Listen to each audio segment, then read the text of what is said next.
highway of shadows. As dusk settled in, the sun painting the horizon crimson, Thomas gripped the steering wheel of his weathered sedan. Sweat trickled down his forehead, a mix of heat from the failing air conditioning and the ever-growing anxiety that came with driving along Route 666, a stretch of highway known for the sinister whispers that echoed through the tales of those who dared to traverse it. The legends of abductions, murders, and ghostly apparitions danced in the back of his mind like shadows lurking just beyond the reach of headlights. His trusty car had served him well through countless long drives, but tonight its age revealed itself as the engine sputtered, coughed, and finally let out a wheezing gasp before sputtering to a halt. Dead, a sinking feeling settled in his gut as the headlights flickered and faded. He was stranded. Thomas cursed under his breath. The last town had been hours back, and his phone, with its barren signal, was about as useful as a paperweight. He opened the car door, the creak piercing through the heavy silence of the empty highway, and stepped out into the warm embrace of twilight. The hairs on his neck stood up as he peered into the dimming light ahead. Patches of darkness loomed like forgotten nightmares beyond the reach of his car's fading glow. Thomas scanned the road, half expecting a good Samaritan to come flying down the highway. Nothing, just the distant rustling of foliage and an unnerving stillness broken only by the crickets. With a deep breath, he decided to walk back towards the last town, though he knew it might be a futile effort. The stories told of creatures and men lurking in these woods. Yet the fear of remaining on the highway, imprisoned in his own vehicle, fueled his legs forward. Minutes turned into an hour, and his pace quickened as he kicked up gravel underfoot, a rhythm marrying his gut-wrenching anxiety. He had all but given up when a dull thumping sound pulled him back to the present. Is someone there? He called, half hoping for an answer that would soothe his dread. Silence reigned. Then, from the tree line, a flicker of movement caught his eye. Startled, Thomas held his breath, his heart racing as two pale dogs emerged from the shadows, their eyes gleaming like embers. Long and lean, the beasts stared at him with an uncanny intelligence. Were they part of the folklore? Spectral beings sent by the spirits of the haunted highway? Thomas took a cautious step back, only to hear the distinct sound of rustling leaves. The dogs shifted, their attention momentarily breaking from him. Suddenly, out of the tree line emerged a figure, dressed in ragged clothes, face obscured beneath a weathered hood. Thomas's pulse quickened. Just a lost soul? Or the embodiment of the horror that haunted this road? Help me! The figure croaked, voice low and gravelly. A shiver ran down his spine as the dogs growled, their eyes locked onto him, obsessive and predatory. No, Thomas stepped back, adrenaline kicking in, his instincts screaming to run. But as he turned, the ground beneath him felt like an unseen hand that pulled him back. The figure laughed, a chilling, raspy sound echoed through the darkening woods. You were warned. People don't come back. In that instant, Thomas bolted back towards his car, heart pounding wildly. He could hear footsteps behind him, a cacophony of crunching underbrush and the low growls of the dog. Panic clawed at him, desperation fueling his limb. Just a few more steps. Just reached the damn car. He could see the outline of his vehicle in the darkening gloom, except it didn't look as inviting anymore. The headlights flickered as if to warn him, but he didn't stop. As he reached the car, Thomas slammed the door and locked it, chest heaving, the glistening beads of sweat mixing with fear. The dogs circled outside, barking lowly, their growls echoing like a taunt. As the figure stepped closer, the shadows shifted around him, and Thomas found himself frozen in horror. In an act of instinct, he honked the horn, the noise erupting like a gunshot through the encroaching silence. The figure paused, surprised. As if electrified, the dogs shrank back, unsettled. The figure lunged forward, hands clawing at the air. But Thomas wasn't waiting to see if his luck would run dry. He fumbled to start the car as the figure screamed out an unintelligible curse, just as the engine roared back to life. With a quick slam on the gas pedal, he sped forward, barreling down the highway, heart pounding in rhythm with the engine's roar. The figure and the dogs faded into the darkness, but he could still feel their eyes boring into his back. Was it over? Hours later, he pulled into a gas station, breathless and shaking, the flickering lights overhead seeming like a beacon of hope. The old clerk looked up from behind the counter, eyeing him with concern. "You shouldn't be out there at night," he said, voice low and wary. "I broke down on Route 666, Thomas managed, still reeling. The clerk's face paled. "That road is cursed. Those that enter don't always come back." Thomas swallowed hard, realizing he was one of the lucky ones. But as the evening wore on, and he settled into a booth, hidden from the glaring streetlights, he would forever carry the echoes of dread with him. The shadows stalked him, lingering just out of sight. They would always be watching. The night stretched on, and as sleep began to claim him in the faded, dim light of the diner, he couldn't shake the nagging feeling that perhaps, just perhaps, the darkness of Route 666 had followed him home. The bane of Whiskers Lane. In the quaint suburbs of Whiskers Lane, the sun shone brightly upon manicured lawns and white picket fences. Chubby little children could often be seen playing outside, laughter ringing in the air like wind chimes in a gentle breeze. This utopia, however, was hiding a malignant secret, nestled among the adorable barking of puppies and the soothing purring of cats. It all began when a strange meteor shower illuminated the midnight sky, cascading down like molten mercury. The residents, unaware of the ominous shadows casting their neighborhood, retired for the night, oblivious to the horror that was about to unfold. Days passed, and the pets of Whiskers Lane exhibited the first signs of something amiss. It started with Rusty, the unassuming golden retriever who had once carried the neighborhood children on blissful rides through the park. One unremarkable Saturday, he had latched onto a soaked tennis ball, eyes fixated on the object as if it were the only thing in existence. His owners, oblivious to the tension building behind his glassy gaze, watched television while the dog underwent a sinister transformation, each droplet of drool that slid down his chin becoming a harbinger of chaos. By the time Sunday arrived, the once sweet Rusty howled in unearthly tones, turning on his owners with an almost predatory ferocity. One moment, he was an affectionate pet. The next, he lunged, teeth bared, and before anyone could blink, blood splattered across the beige walls of their living room. Panic gripped the neighborhood as windows shattered and cries echoed through Whiskers Lane. Across the street, Martha's fat tabby cat, Miss Whiskers, had also transformed into a monstrosity. It was unsettling to witness. At first, Miss Whiskers had always been a lazy feline, sprawled on the couch like a king judging his court. Yet she, too, felt the allure of the meteor's dark energy. She peered from the window, fixated on the scene outside, her pupils dilating into pools of pitch black. Despite her girth, she sprang with shocking agility, her claws glimmering in the fading afternoon light. Screams erupted. Pets began to assemble, no longer loyal friends, but twisted figures of terror. Spot the bulldog, always chewing on bones in solitude, had developed a ghastly glare, while the free-roaming neighborhood cats formed a ghastly congregation under the pale streetlights, their eyes cozy with madness, plotting and scheming.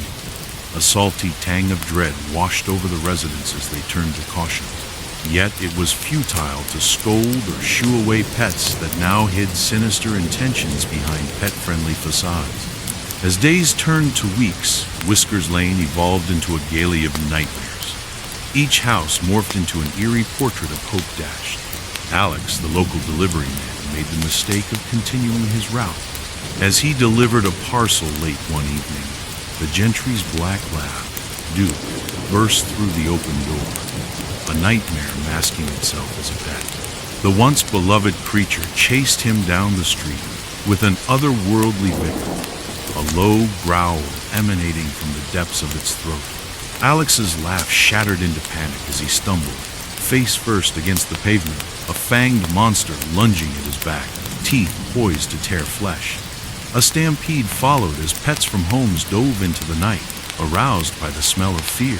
Cats and dogs of all shapes and sizes collaborated in violence, forming an unholy union that twisted them into demonic killers. Owners chased after them, wondering whether any of them could ever return to the affectionate companions they had once called family. The clock struck midnight, the witching hour reeking of madness. In this atmosphere thick with terror, a small group of bereft residents gathered at the park's edge, bracing themselves for damnation. Their hearts raced as Miss Whiskers and her minions began to surround them, eyeing the humans as if pondering which would fall first. Shadows merged with shadows, and the whispers of the pets threaded wild rumors of revenge born from celestial disdain. They hissed and snapped, blurred scriptures of resentment transcending simple bark and meow. Desperate, Clara, the group's de facto leader, raised her hands, her voice trembling with strength. "We need to fight back," she implored, clutching a heavy gardening spade she had seized from the park shed. The others rallied, grabbing whatever makeshift weapons they could find: a croquet mallet, a garden rake, even a sharpened stick. They were clutched by an urgency, an instinct to protect their lives against the pets they once loved. A moment later, chaos erupted as the pets charged. They were a rushing tide, claws flashing under the street lamps, eyes cast in fields of crimson. Clara swung the spade with a mad zeal, narrowly missing a snapping jaw, but connecting with the ground, sending filth scattering into the air. She felt the adrenaline surge fill her lungs with purpose. As battle raged, the pets shrieked and wailed, the haunting symphony of their ferocity reverberating through the night. But it became increasingly clear that nothing held the pets back. Their numbers were far too great, and their will to savage too strong. Man fought beast, heart against loyalty, but the outcome was inescapably bleak. Clara felt a familiar warmth linger during violence, the weight of her Labrador, Max. A fond memory became a ghost, swiftly crushed by the harshness of reality. With every passing moment, despair seeped deeper into the hearts of the combatants. One after another, they faltered. It was a lost cause, a war rendered unjust by the chaotic energy that had ensnared those they loved.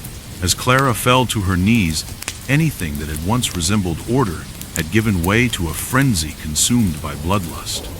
The landscape of Whiskers Lane, once a vibrant testament to the bond between pets and their owners, had befallen a fate worse than death. The hallowed ground was tainted with violence, and an unsettling silence engulfed the night, grief-stained and sinister. And so, the remaining residents of Whiskers Lane became ghosts woven into the fabric of humiliation and horror. The pets, however, they relished gnawing on memories. Each growl echoing a twisted rendition of love turned into bloodshed, a dark, relentless reminder of the day the pets they once adored turned their backs and became harbingers of destruction. The Chamber of Horrors. The air was thick with anticipation as 5 strangers gathered in the dimly lit waiting area of Escape the Unknown, the latest sensation in thrill-seeking entertainment. The sleek metallic walls and flickering fluorescent lights created an ambience that buzzed with an unsettling energy. Each member of the group, unbeknownst to the others, arrived with their own motives. They all craved excitement, yet they were about to stumble into a nightmare far grimmer than any escape room could deliver. Emma, a meticulous planner with a penchant for puzzles, read over the instructions pinned on the wall. They were instructed to work together to unlock clues in order to escape the room in 1 hour. Laughing nervously, she couldn't wait to lead the group through a series of cryptic riddles and hidden keys. She was ready for a challenge. Beside her stood Liam, his adventurous spirit painted across his youthful visage. He eyed the door leading into the escape room and grinned. "Let's do this. I bet we can finish in half the time. He slammed his fist lightly into his palm, bursting with enthusiasm. Across from him, Sarah picked at her nails, clearly unconvinced by Liam's bravado. She was here merely to support her boyfriend Mark, whose eyes gleamed with competitive excitement. Don't rush it, Liam. It's not about speed. It's about getting out together, she said, casting a wary glance toward Mark, the fifth member of their group, who still remained eerily silent. I'm ready whenever you are. Let's go. Mark finally spoke, breaking his silence. His tone was flat, yet there was an edge of something in his voice that sent a chill down Emma's spine. With a crescendo of hidden excitement mixed tightly with lingering apprehension, the electronic lock clicked open, and the group stepped into the escape room. The door swung closed behind them with a finality that sent a sharp undertone of dread coursing through the air. The darkness engulfed them, and only flickering LED lights illuminated the space, reflecting off of stark, cold walls adorned with cryptic symbols. Suddenly, they were greeted by an automated voice echoing through the chamber, announcing the rules. Welcome, players. You have 60 minutes to escape this room. Find the key, solve the puzzles, and survive. The first puzzle was a series of intricate alphanumeric clues projected on the screen. As Emma moved to decipher the riddle, a distant metallic clang resonated ominously. "Did you guys hear that?" she murmured, hesitantly but fixated on the wall ahead. "Just the sound effects." Liam chuckled, but his laughter faded as they all heard it again. Closer this time. Mark, attempting to lighten the mood, joked, "Maybe it's the sound of the other team losing. What's the worst that can happen?" Dark humor. Just what they needed. But as the seconds ticked away, unease turned to tension, and lines formed between their brows as they scrambled through the first clues with increasing irritation. The room appeared to thrum with unseen energy, a palpable anxiety woven into the fabric of their dwindling time. After what felt like an eternity of frustration, Emma discovered the first key hidden inside an intricate desk compartment. With renewed vigor, they unlocked the first door behind the mural of twisted wood and fog, which creaked open to reveal a narrow passage. But stepping through felt like passing into another world. The air thickened, steeped in a sickly sweet scent that clawed at their throats. And then it happened. A concealed blade zippered past Liam, carving an angry arc that sent him plummeting back as a scream ripped free from his throat. A thin red line marked his shoulder, blood pooling darkly against the beige carpeting. "Are you okay?" Sarah shrieked, her panicked voice layered over Liam's curses. "What the hell was that?" Emma gasped, frantically searching for answers, but the walls of the room echoed only their confusion. "Guys, this isn't part of the game," Mark yelled, his voice rising with terror as he turned and stumbled backward. As fear coursed through the group, they fought against the looming threat of madness. Sarah's breathing quickened until it felt as if she was suffocating. "We can't stay here. We have to split up and find another way out." The very suggestion sent Gretel through their thoughts. Splitting apart was where nightmares thrived. "I'm not leaving you," Lydia protested, fear shifting to fire as they saw another series of mysterious mechanisms activating along the walls.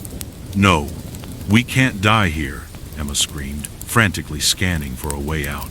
But the door was gone, swallowed by the very fabric of the haunting room. A dark truth unveiled itself. This was not a game.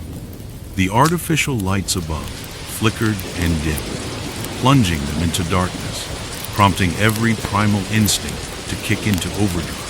Time slipped through their fingers as one last trap sprung into life. A massive ball of fire swung from the ceiling. The panic surged as they darted toward a narrow corridor, and with a collective scream, they pressed against one another for safety. But the instincts to survive drove them, each lost in their own fight. Emma shimmied through the corridor, terror igniting her flight. Suddenly facing an impossible choice, a split path led into further abominations of design and choice that could seal their fate. "I'm going left," Mark shouted, his voice sharp and frantic. But as he took the corner, a shrill scream echoed back, clawing at her sanity. "Mark!" she screamed, her heart racing, too terrified to care about the enemies they encountered. But as the seconds bled into minutia, hiding seemed questionable now. One by one, they peeled through screaming horrors, one after the other. Moments stretched into hours as Emma ran with the frenzied breath of survival. As they regrouped, only Sarah and Emma remained, only shadows of who they once were, driven by survival. They reached a final barricade, an imposing wall rimmed with dread etchings. "It's over," Emma whispered, one hand steady against the concrete as nails splintered under pressure. Dread enveloped their hearts. They could only cling to their fraying sanity as the darkness crawled across their vision, culminating in the hollow laughter of dread. And then the darkness closed in, suffocating them, an engulfing silence replacing the cries of those lost within the room. As the harsh laughter of the escape room's cruel mechanics faded, the door echoed with a soft click. It too swallowed their scream. Escape the Unknown had claimed new victims, transporting them to a place where no one could survive, shrouded in fear and agony. The empty escape room sat silently, waiting for the next unsuspecting group to walk through its malignant door.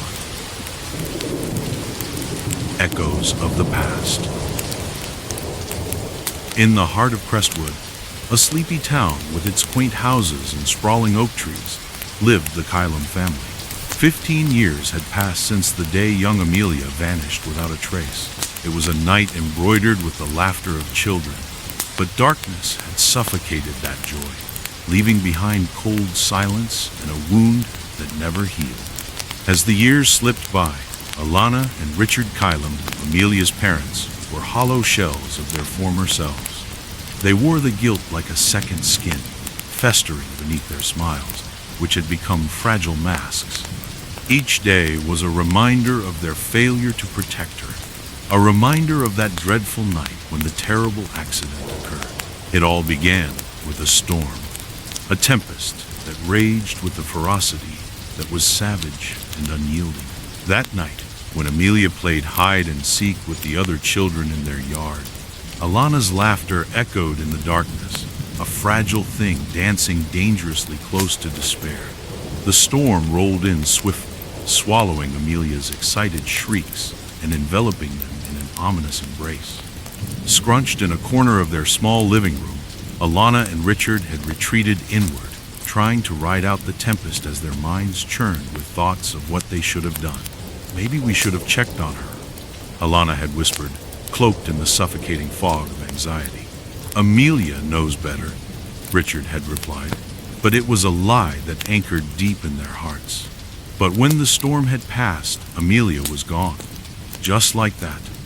15 years later, on a damp autumn afternoon, Alana was folding laundry, her hands worn and tired, when the phone rang a jarring sound that pulled her from her trance.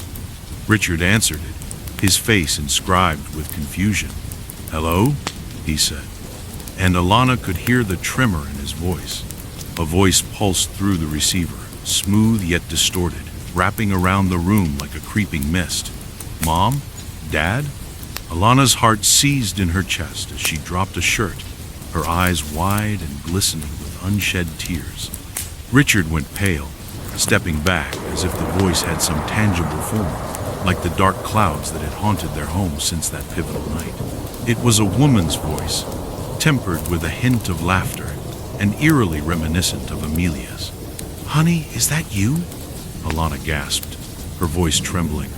"Yes, I'm home," the voice sang, but it carried an edge, a desolate undertone that rang in discord with their joyous memories. "Where have you been? We thought we'd lost you," Richard called, but felt the words like iron nails scraping through his throat. "You did lose me." The voice dipped into darkness, drawing them into a chilling abyss. "But I'm back now." The conversation spiraled into unsettling territory. Amelia recounted tales of her life in a place beyond their understanding, a world far darker than they had ever imagined. Wounds painted vivid and horrible pictures of despair and imprisonment. As she spoke, Alana and Richard recoiled, feeling the tightening coil of dread wrapping around them. "Did you ever miss me?" Amelia asked, her voice a haunting melody that caressed their ears with the sickly sweetness of memory. Their skin crawled with horror at the unspoken words that mingled in the air. An accusation, a revelation woven into the fabric of the night. "Yes," Alana cried, tears flowing freely now.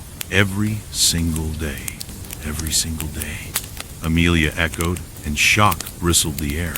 "That's funny, because every single day I felt your absence. And do you know why?"